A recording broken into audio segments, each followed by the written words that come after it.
नमस्कार श्रोतेहो, आज आपण ऐकणार आहोत काय झेन ही कथा.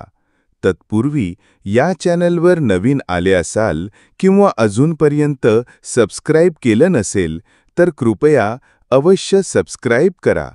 कथा तुम्हाला कशी वाटली हे कॉमेंट बॉक्समध्ये नक्की सांगा आणि आवडल्यास इतर आपल्या ग्रुपमध्ये शेअर करायला विसरू नका. आणि हो, जर तुम्हाला तुमची स्वलिखित कथा या माध्यमातून श्रोत्यांपर्यंत पोहोचवायची असेल तर अवश्य कळवा. डिस्क्रिप्शन बॉक्समध्ये ईमेल आयडी दिलेला आहे. चला तर मग ऐकूया काय झेन. अतुलची आई अनन्या हातात कागद आणि डब्बा घेऊन आमच्या घरी आली. लगातार 2-3 वेळा बेल वाजवली. मी चिडून दार उघडायला गेले. पाहते तर ही मागे अतुल. काय ग, झालंय तरी काय इतकं? मी काय तुला पाल वाटली का की सरसर करत येईल दार उघडायला? अनन्या म्हणते कशी, ए बाई, तू आधी बाजूला हो, पाहू. पहिले काका कुठे आहेत ते सांग. अगं, ते देवळात गेले आहेत, येतील. आज माझ्या सासऱ्यांकडे काय बरं काम काढलंय? एरवी त्यांना डस्टबिन उच्चारतेस. अनन्या बसता बसता बोलली, चुकलेस ग माझं. आजपर्यंत मी हेच समजत आले की घरांत असे म्हातारे असले की अगदी डोकं किट्ट करतात. हे नका करू, ते नका करू, सारखी नकार घंटा. रिटायर झाले की घरात इतकी लुडबुड की वैताग नुसता. हे सगळं मी माझ्या बहिणीच्याकडे अनुभवले होते. चहा तयार होता. तो देत तिला विचारले, तुझ्या ताईला सुद्धा नसेल चालत ना? छे ग, ती फार भोळी आहे, तुझ्यासारखी. ती खपवून घेते. भोळी काय त्यात, आपणही म्हाताडा होणारच की. बरं, तू आज चक्क स्वतःची चूक मानतेय, पण ती चूक आहे तरी काय? माझा हा जो डस्टबिनवाला समज होता त्यासाठी. ते कसं काय? अनन्या मला हातातील रिझल्ट दाखवत म्हणाली, बघ अतुलचा स्कोर. अरे वा, अभिनंदन. काय अतुल, ही जादू कशी काय झाली? सगळ्या विषयांपैकीच्या पैकी. तुझे बाबा तर खुश असतील. असतील नाही, होतील. नीरज आज अमेरिकेहून येईल तेव्हा सरप्राईज देणार आहे अतुल. बरं, शांतनू कुठे दिसत नाही? अनन्याने इकडे तिकडे बघत विचारलं. तो देखील येईल इतक्यात रिझल्ट घेऊन. बापलेक येताना नाश्ता घेऊन येणार, त्यामुळे उशीर झालाय. तेवढ्यात बेल वाजली. मी दार उघडले. बाबा, हे आणि शांतनू तिघेही सोबत. शांतनूला कधी एकदा मला रिझल्ट दाखवतो असं झालं होतं. त्याने मला रिझल्ट दाखवला. तो पहिल्या 5 असायचाच. यावेळी दुसरा आला. मी त्याला प्रेमाने जवळ घेतलं. दिस टाइम क्रेडिट गोज टू. शांतनूने दोन्ही हात वर करून ओरडला. त्याच्या सुरात अतुलनी पण सूर लावला, आजोबा. आजोबांनी त्याच्या डोक्यावर टपली मारत म्हणाले, चल, माझं ते काय कौतुक. अभ्यास तुम्ही केला, पेपर तुम्ही सोडवला. अनन्याला चूप बसवेना. ती उठून उभी राहिली आणि अतुलला त्यांच्या पाया पडायला लावले आणि स्वतःही पाया पडली. मी आणि सुमित आश्चर्याने पाहत राहिलो. काका, शांतनू तर हुशार आहेच, त्यात वाद नाही, पण अतुलचे क्रेडिट तुम्हालाच आहे. नेहमी ढांग नंबर असणाऱ्याचा आज पहिला नंबर आलाय. तिच्या डोळ्यातून पाणी आले. काका, आधी मी तुमची माफी मागते. अगं, माफी कशाबद्दल? तुम्ही दिवाळीत आला होतात तेव्हा मी तुमच्या मागे तुम्हाला डस्टबिन संबोधत होते. मी सारखे अपर्णाला तुम्हाला गावी परत पाठवा असा फुकटचा सल्ला द्यायचे, कारण आपल्याला मनमोकळेपणाने गप्पा किटी पार्टी करता येत नाही. तुम्ही शांतनूचा अभ्यास घ्यायचे तेव्हा मी अतुलला सुद्धा पाठवू लागले. तुम्ही त्याला आपल्या नातवाप्रमाणे शिकवलं.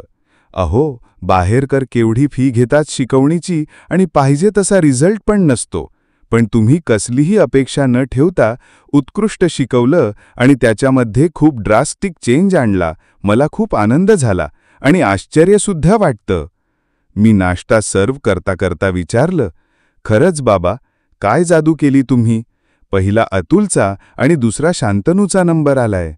अगं, जादू वगैरे काही नाही बेटा, ही कमाल आहे काय झेनची. ओ, अच्छा. माझ्या मनात आलं, म्हणजे त्याला माहीत असावे की ही काय झेन काय भानगड आहे. अरे पण आम्हाला सुद्धा कळू द्या की हे काय झेन काय प्रकार आहे. मागतो, बसात म्हणाले. ही एक जॅपनीज फिलॉसॉफी आहे. तुम्हा दोघांना इतिहास आठवतो का? आमचे चेहरे पाहून. 6 ऑगस्ट 1945 साली जपानच्या 2 शहरांवर म्हणजे हिरोशिमावर लिटिल बॉय आणि नागासाकीवर फॅट मॅन हे परमाणु बॉम्ब टाकून ही शहरं महायुद्धात बेचिराग झाली होती. तरीही आज जपान लिटरेट आणि ॲडव्हान्स टेक्नॉलॉजीमध्ये अव्वल स्थानी आहे. प्रगत राष्ट्र म्हणून जपानकडे पाहिलं जातं. असं काय घडलं असेल? नामोनिशाण मिटल्यावर सुद्धा ते लोक पुढे कसे गेले? अनन्या, हे काय त्यांची सांकेतिक नावं आहेत का? हो. मग कायझेनचं काय यात?